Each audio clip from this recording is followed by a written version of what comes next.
Now, let's welcome our next guest to the Dark Reading News Desk, Josh Grossman, consultant at Bounce Security, who is here to present a Black Hat this year on building a high-value AppSec scanning program. Hi, Hi, Josh, Becky. thanks for joining. Really great to be here. Thanks for having me on today. Great. Well, we didn't get a chance to talk before this, so I'm very interested to hear about your presentation. So maybe give us an overview of what you covered. Yeah, so the training course is sort of came out of work that I was doing with clients in my day job. I was seeing that they'd have all sorts of different application security tools they were using to find vulnerabilities. And they had this type of tool and that type of tool, and they thought, okay, great, we've got these tools, we're going to be secure now, all our problems are solved. And what they discovered was that coming out of these tools were loads and loads and loads of findings. Some of these findings were correct, some of these findings were incorrect. And they were like, okay, well now what? How do I get through this sort of massive backlog of findings? And they had the tool, they had automation. They didn't have the processes in place to actually make that work in their organization. And to mitigate, right? Is that the other part of that? Yeah, certainly. I mean, there were all sorts of different options for how to do that. And sometimes the option would be clear, sometimes it would be less clear. Fair. And again, the tool is almost just like the starting point. So the idea behind the training course is to take people and walk them through the different tools, but think about, okay, how can I build this into my organization? Who do I want to be involved? Which stakeholders do I need to interact with? It's not just people in security, it's going to be people in software development, people in QA, people in product management as well. And also to get management buy-in as well. They're going to need time from people who aren't security people to actually review the results and action the results. So it's very much about how do we build those processes in. That's a complicated question. It's a complicated topic that I know a lot of people have been trying to solve. And so, Yeah. what differentiates what you or your thoughts on it or your model for success versus others?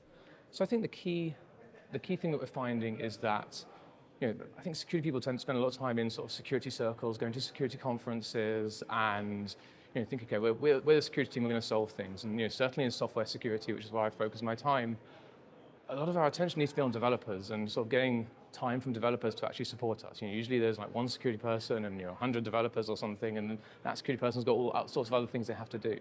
So certainly within my organization at Bounce Security and my day-to-day activities, I'm spending more time working with development people and trying to, I guess, almost evangelize security to them and get them interested and excited in security, but also get them the time they need to spend time doing what we need to actually secure the product. So very much shifting the focus from this is a security problem to this is a software problem. This is a software development problem, and it's just another aspect of the quality of the software. In the same way, if you had a piece of software that didn't perform well, didn't respond in a fast enough amount of time, people wouldn't use it. People would say, no, this doesn't respond well, this isn't good enough. So in the same way, I see security as a part of quality. The idea if an application isn't secure, a software product isn't secure, then it's not the required quality, and we need to encourage that thinking of security is just another part of software quality. Where are we on that? I mean, I know that this is a goal we're working toward. Are we getting closer to that? Are we still trying to make inroads for security to matter to all of those other business units? I think we're on that road. I think we've got a way to go. I know certainly I'm very involved with OWASP, the Open Worldwide Application Security Project. And again, OWASP has conferences, but I'm now spending a lot of time trying to take OWASP to developers and introduce them to OWASP and get them to understand what resources it can provide. And What's the reception to that? I know developers are often sticky about that sort of thing. So in my experience, developers have often had negative experiences with security. I think there's a big sort of history of security being the people who come in and break stuff and say, oh, look, all this stuff you need to fix now. And look how bad your work was. We were able to, that's often how it can come across.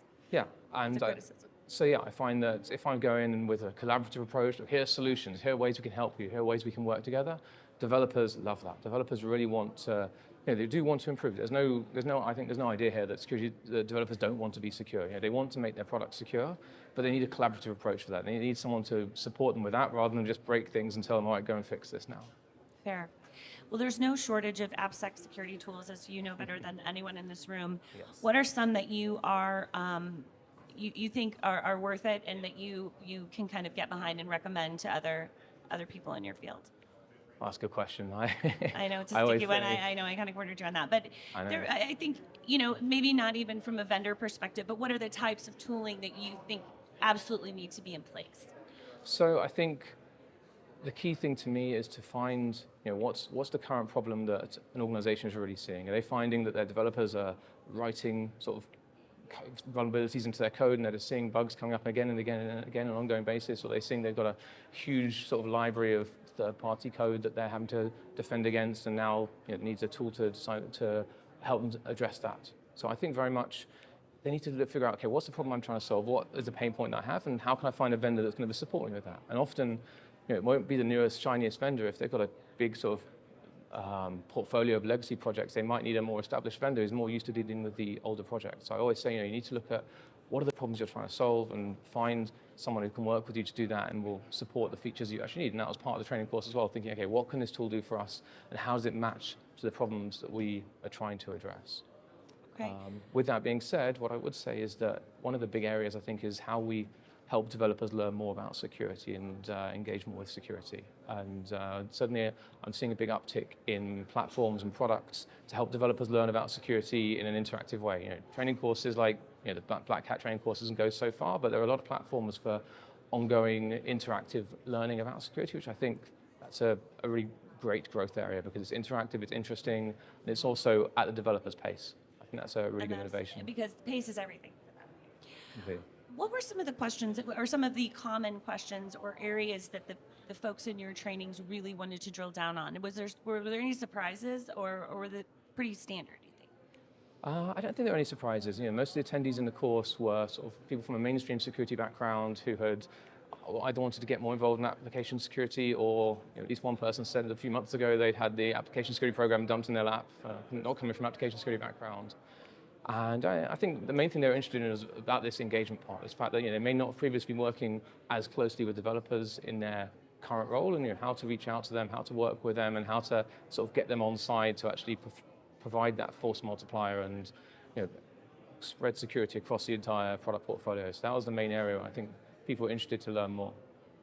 Do you have any tricks to do that? Do you have any super tricks to sell that to people? I mean, it's easy to say. I just don't, and we need to get everybody under this umbrella. We need to get everybody to understand about security, but how?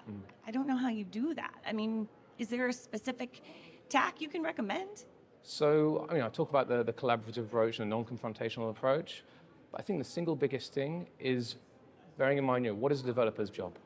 There's a sort of trope of security is everyone's job. Well, it's not. Security is, the person's job is what their manager says their job is, or their manager's manager says their job is. And someone I was talking to a few months back used the phrase shift up. Everyone wants to shift somewhere. But, yeah, we're all shifting. So everyone wants to shift somewhere, but the idea of shift up, saying speak to management, speak to senior stakeholders and get them bought in, and then make them the people who are sponsoring this for the people within their teams, for the developers who are in their teams, the other engineering staff. And once it's coming from them, once it's coming from these people's bosses, from these people's reporting chain, they don't feel like security people are coming from the side and saying, oh, can you do this extra work for me, or this other responsibility that's not in your core job, that you're not being assessed on, that it's not on your to-do list, but because I'm security, I think you should be doing it. Once it's coming from up top, once it's coming from their management, they see, look, this is part of my job, this is another part of building the software, and I think it's a lot easier to get engagement with them when they see, look, this is part of my day-to-day job anyway, so security is just helping me do it. I take back my gentle eye roll when I heard shift up. That makes all the sense in the world, and it's actually a very good term, because with that, with the C-suite conversations, you get budget, you get priority over other projects, you get everything. So I take that back. It's actually very brilliant. Yeah. Yeah. No, I think it's a good move, and again, it's certainly how we're approaching things at the moment. We've got various clients who are assisting with software security programs, and I think historically software security programs have looked at, okay, well, here's the list of tasks that I need to do. I need to do threat modeling. I need to do secure design review. Here's a checklist of how to do that. And we said, okay, well, we need that, but we also need, alongside that, how are we going to make sure this happens? Who are the people we need to speak to? Who are the senior people who need to sponsor this? Who's going to be accountable for it? Who's not security? How are we going to measure this and track it on an ongoing basis? Again, not inside security, but as a wider function of that development department. And I think that's where we're seeing traction. This is an incredibly deep subject, and we could spend days discussing it, but I really appreciate you stopping by and giving us an overview. Where can our audience find out more? Do you have any particular references that you would send them to? So the best way of finding out more is, I talk about this on Twitter and LinkedIn a fair amount. I've also got content there related to my course, so you can search me Josh C. Grossman on Twitter or Josh Grossman on LinkedIn, and either my face or my little cute ghost avatar should pop up, and people can be in contact with me there. Wonderful. Well, I'm sure this is to be continued. We will keep having this conversation in the Excellent. months and years to come. Fantastic. Thanks so for much. joining us, Josh. I appreciate it. Thanks for having me. Take care. Of course.